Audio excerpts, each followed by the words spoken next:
Pergunte ao doutor. Oferecimento: Hospital São José. Tecnologia e humanização para uma vida melhor. Topcar BMW. Welcome to the top. Unesc, a nossa universidade. Miocore Cardiologia. Seu coração é nossa prioridade. Unicred. Unidos somos Premium. Urque Diagnósticos. Há mais de 30 anos crescendo com saúde. E NutriBlue. O melhor custo-benefício para se ter saúde e qualidade de vida.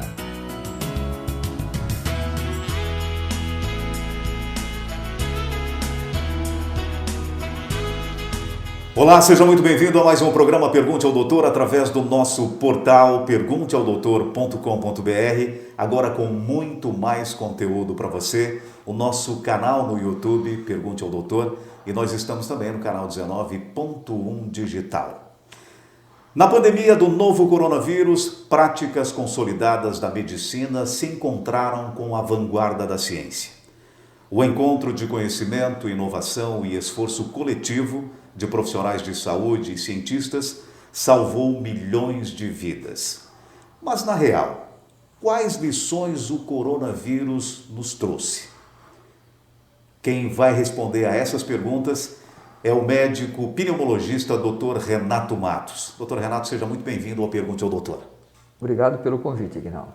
Dr. Renato, em 8 meses a ciência fez uma revolução. Em janeiro nada sabíamos sobre o coronavírus. E agora temos inúmeros estudos e mais de 200 vacinas em desenvolvimento. Como avaliar todos os esforços que nos levam a tantas estratégias inovadoras? E podemos mesmo em breve contar com uma proteção de vacina, doutor Renato?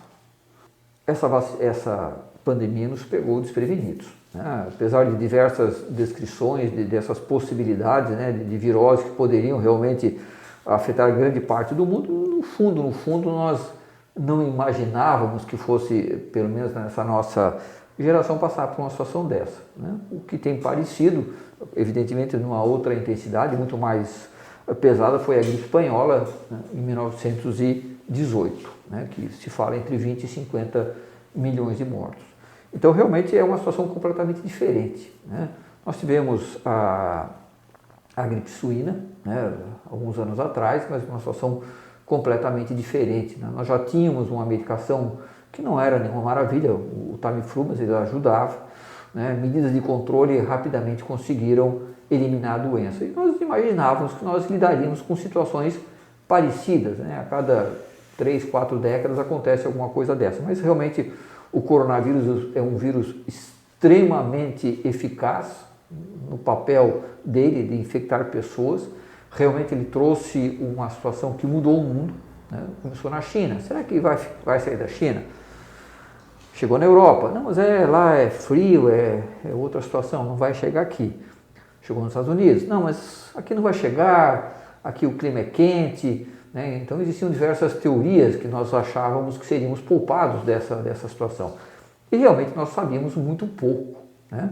O uso de máscara, por exemplo, que realmente é vital, realmente ele funciona muito bem, hoje está extremamente comprovado.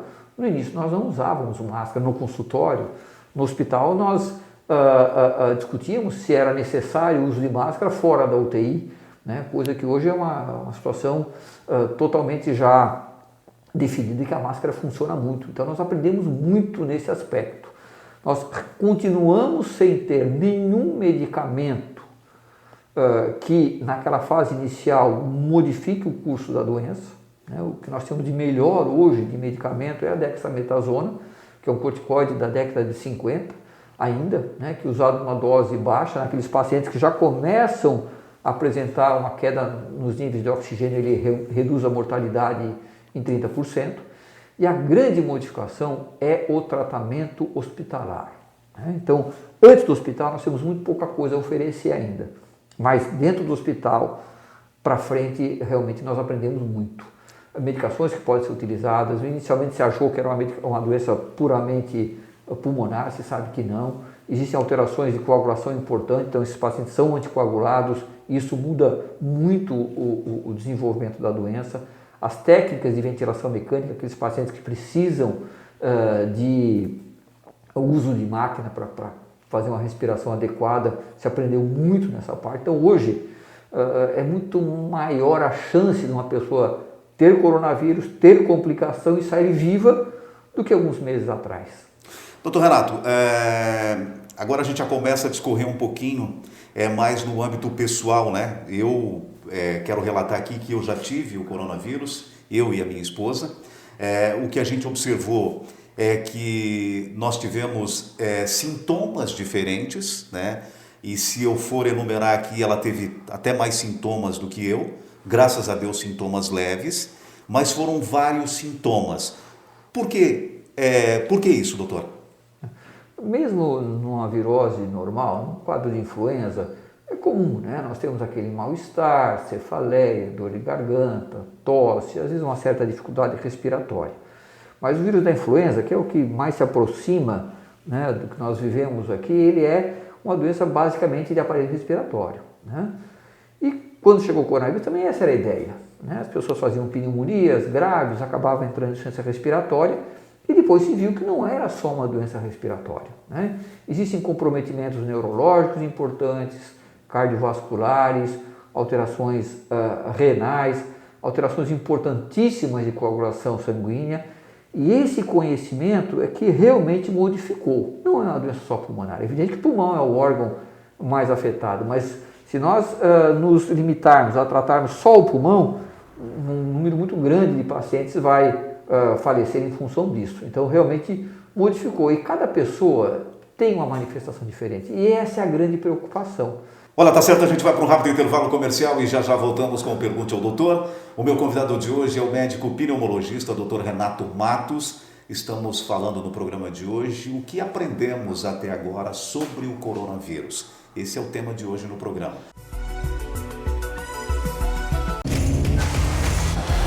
Qual é o seu X? O seu território? O seu desafio? O que é o máximo para você? O que é extremo? Aonde você quer chegar? Escolha seu BMW X. Visite um concessionário. Conheça o novo BMW X1 e toda a linha X.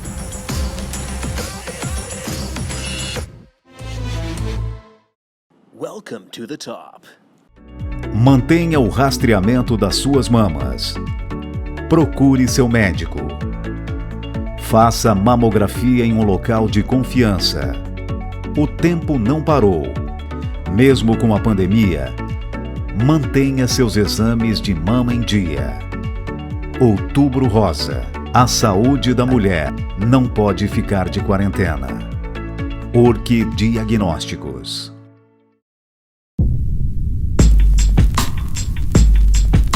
Escolha um novo jeito de cuidar do seu dinheiro. Escolha um cartão que é aceito no mundo inteiro. Escolha taxas mais justas de quem não vive às custas de ninguém para prosperar. Fure a bolha, você tem escolha. Escolha cooperar.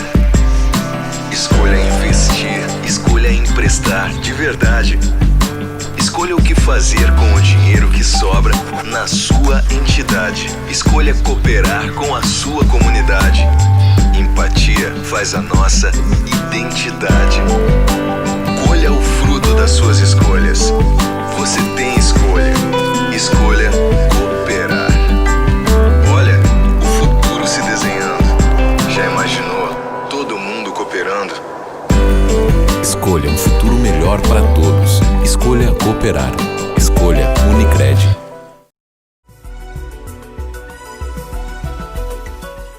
Muito bem, já estamos de volta com o Pergunte ao Doutor e meu convidado de hoje é o médico pneumologista Dr. Renato Matos. O assunto no programa de hoje é o que aprendemos até agora sobre o coronavírus.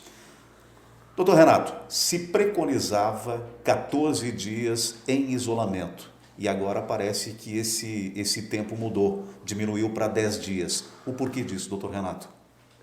Os estudos que foram feitos, né, mostraram que a partir do 10º dia, aqueles casos mais leves e moderados não têm mais uma quantidade de vírus suficiente para infectar outras pessoas. O grande problema desse número de dias fixo é muito difícil de definir o dia de início dos sintomas. são muitas vezes sintomas muito leves. Mas eu já estava com um pouquinho de dor de cabeça, minha garganta já estava irritando, já estava com a tossezinha. Então, alguns casos é simples, né? Eu estava bem, comecei com febre dia tal, né? Ali é fácil de fazer essa contagem, mas muitas vezes, tu deve ter observado isso, os sintomas iniciais eles são muito sutis, é muito difícil fazer uma previsão.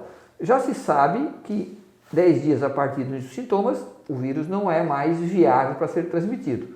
Aqui no Brasil, nós ainda usamos esses 14 dias, até acho que é interessante, né, que se use um pouquinho mais, por essa insegurança que nós temos inicial. Isso vale para aqueles casos leves e moderados. Pacientes que mais complicados, pacientes que foram para a UTI, eles necessitam 20 dias de afastamento, de isolamento.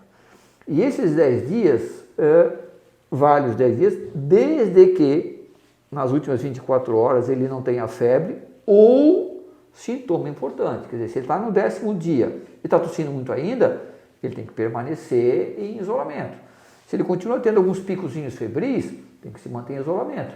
Então é muito importante que a gente analise caso a caso, né? São situações diferentes às vezes, né? Às vezes essa pessoa mora com a pessoa de idade, botar uma margem de segurança um pouco mais. Claro. Mas assim, não há necessidade de fazer nenhum exame, as pessoas estão errando muito em função disso, né? A gente aprendeu muito com isso, o teste sorológico, esse detecta a presença de IgG e IgM, ele vai positivar geralmente 10º dia. Então, às vezes as pessoas começam com sintomas, no 2º, 3º dia fazem o teste, não, meu teste é negativo. E deixam de fazer as medidas de isolamento. E nesse período eles infectam muitas outras pessoas. Pessoas que já estão com 20 dias totalmente assintomáticos, vão fazer um teste sorológico, ainda tem o IgM positivo, não pode trabalhar, isso também não tem nenhum valor científico, né? A pessoa pode ter semanas de IgM. Então, nós temos que avaliar início de sintomas, como é que a pessoa está nesse dia, e é importante, em caso de dúvida, sempre permanecer um pouquinho mais para evitar que se contamine outras pessoas. Doutor Renato, uma outra questão, a gente sabe que o vírus ele se prolifera muito mais em regiões frias, né? Mas nós tivemos aqui o exemplo do estado do Amazonas, que é uma região muito quente, com um número alarmante, com números alarmantes de óbitos. O porquê disso, doutor Renato? Inicialmente, muitas pessoas tinham essa esperança, né, como nós somos um país tropical que não chegaria, né? China, Europa, Estados Unidos geralmente estão lá para cima, né? Então aqui não vai chegar. E chegou, e as cidades que inicialmente foram mais afetadas, né, são Fortaleza, Manaus, Rio de Janeiro, São Paulo, que não são nenhuma cidade que possa ser considerada de clima frio. Muito frio, né? Então realmente não há relação com isso. Se dizia o seguinte, mas isso vale também para as outras doenças, né? O que acontece nos meses frios? Nos meses frios nós ficamos com as janelas mais fechadas, nós ficamos mais fechados, mais trancados, né? Hoje com ar-condicionado eu tenho a impressão que nós ficamos mais fechados no verão do que no inverno. Né? Porque está quente, nós deixamos as salas fechadas com ar-condicionado. Então essa ideia do frio, que nós nos manteríamos mais próximos, né? Eu acho que hoje já não vale tanto, porque realmente pessoas que fazem uso de ar-condicionado ficam completamente fechados, mais do que durante os meses de inverno. Então realmente essa história do frio, calor, o coronavírus não deu muita bola para isso, não. Doutor Renato, uma outra coisa que a gente tem visto aí diariamente nos noticiários é que a Europa já está vindo aí com uma segunda onda, Inglaterra, Itália, Espanha. Poderemos ter uma segunda onda aqui no Brasil? Sim, com certeza. Né? Nós achávamos que nós éramos diferentes, né? Que aqui não chegaria, que aqui nós não teríamos nenhum quadro complicado. Né? Então, tudo que aconteceu lá fora está acontecendo aqui. Mortalidade muito alta, casos graves. E essa segunda onda também pode acontecer aqui, né? O que pode evitar isso seria cuidados de isolamento muito bem feitos, né? De afastamento físico, uso de máscara e a chegada de uma vacina, evidentemente, né?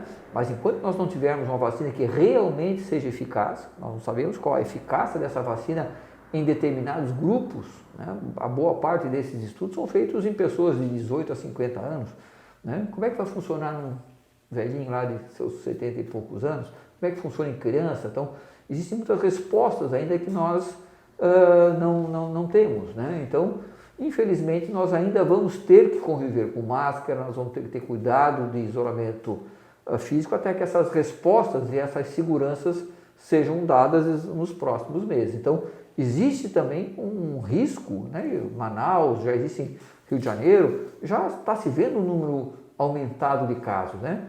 Se a gente observar que boa parte dessas cidades são em torno de 20% a 30%, talvez, da população infectada, nós temos 70% da população suscetível. Por que esse vírus não atingiria essas pessoas, né?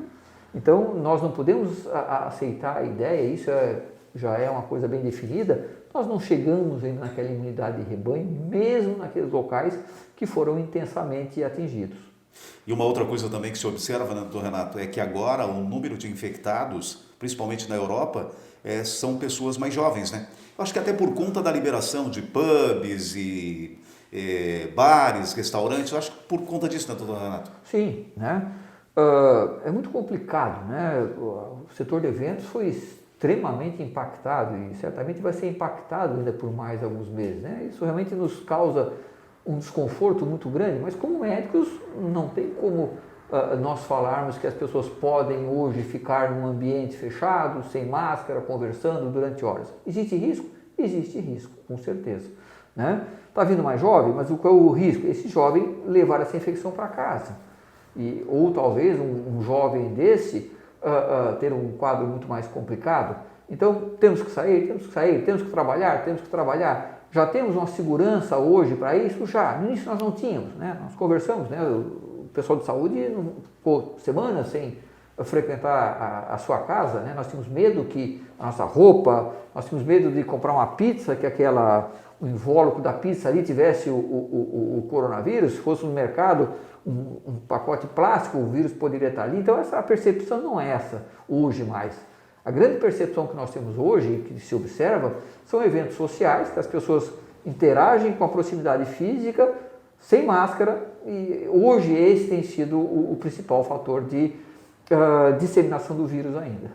Olha, tá certo, a gente vai para um rápido intervalo comercial e já voltamos com o Pergunte ao Doutor. O meu convidado de hoje é o médico pneumologista, Dr. Renato Matos. Estamos falando no programa de hoje sobre o que aprendemos até agora em relação ao coronavírus. Perdeu parte dessa entrevista? Acesse o nosso portal pergunteaodoutor.com.br, o nosso canal no YouTube Pergunte ao Doutor, e nós estamos também no canal 19.1 Digital. Já a gente volta para fechar o último bloco. Olá! Mais uma vez nós estamos aqui para trazer algumas informações para você no informativo do Hospital São José. Ao longo das próximas semanas, nós vamos trazer uma série de entrevistas com especialistas e com a equipe multidisciplinar do Hospital São José, do Serviço de AVC da entidade, para falar para você sobre esse assunto que acomete 1 a cada 4 pessoas. E o nosso convidado de hoje é o neurologista Dr. Glauco, que vai nos trazer alguns esclarecimentos sobre esse tema que é tão importante. Doutor, muito obrigada por ter aceito o convite, né? Eu queria que a gente conversasse, explicasse um pouco para as pessoas sobre o que é o AVC e a gravidade desse problema, né, doutor? Por favor. Bom, estamos falando de uma doença muito importante, impactante de uma forma severa, né, causando limitações funcionais, um impacto socioeconômico importante e que mobiliza toda a sociedade no sentido de melhor abordar esse tema, né, essa doença tão impactante. Sim. O que é o AVC, doutor, para que as pessoas possam entender um pouco sobre esse problema, essa doença? AVC é uma sigla que indica acidente cerebrovascular, ou acidente vascular cerebral, né, ou vulgo derrame. Sim. É um termo popular, Sim. Que pode ser realmente um derramamento de sangue no cérebro, na forma de um hematoma, ou uma lesão seca, onde o fluxo de sangue é interrompido e uma determinada parte do cérebro acaba sofrendo e morrendo e gerando as sequelas. Sim. E por que ele acontece? Todas as pessoas podem ter um AVC? Sim, a gente tem uma estatística que é fortemente impactante, né? Onde 1 de 4 pessoas pode ser acometida ao longo da vida. Sim. Né? E a gente tem os fatores de risco que são os mais frequentes: hipertensão arterial sistêmica e diabetes mellitus. As pessoas precisam ficar atentas a estes sintomas e se tem, né, esse problema, essa patologia também. Sim. Doutor, fala um pouco para as pessoas para que elas possam entender alguns sinais e sintomas do acidente vascular cerebral. Na verdade, qualquer sintoma deficitário novo, de instalação aguda, repentina, pode servir de indicativo para um AVC. Tá certo, então. Como eu havia falado no início, né, ao longo das próximas semanas, nós vamos estar abordando sobre este tema, o acidente vascular cerebral, que é algo que acomete 1 a cada 4 pessoas. Então, fique conosco e nos acompanhe nas próximas semanas para você saber mais sobre este problema que realmente acomete muitas pessoas da população. A gente fica por aqui no informativo do Hospital São José e eu te encontro, claro, no próximo programa Pergunte ao Doutor. Até lá!